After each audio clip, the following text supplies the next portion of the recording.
Hello everyone, welcome to my introduction to Sitecore JSS.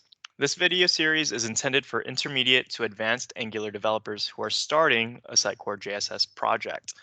Transitioning from Angular to JSS took me more than a few days to understand. My goal is to get you up to speed in about 10 minutes. So here's what I wish someone told me on day one. Let's go ahead and get started. The first thing we're going to do is obviously hit the documentation. In the documentation, you will find a quick start, and the link will be in the description of the video as well.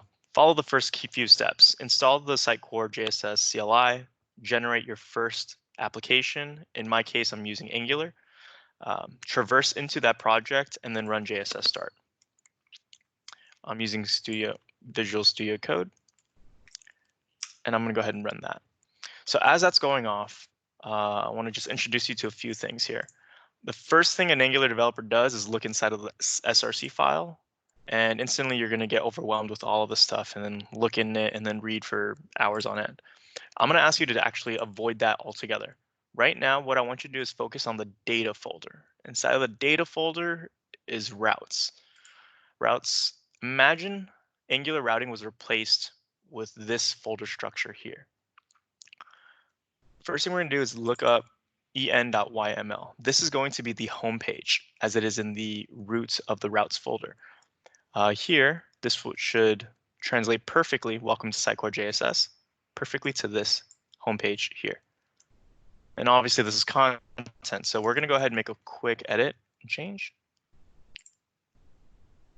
We should see that reflected here. Boom. Now we're already editing content and we kind of understand how to navigate through this project. Next thing we're going to do is understand that this right here, these different folders are different routes. So if we hit style guide,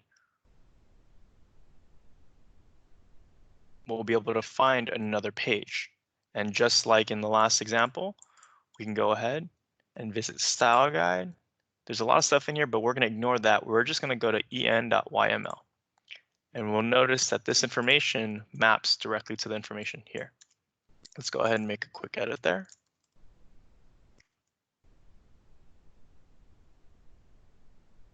Boom.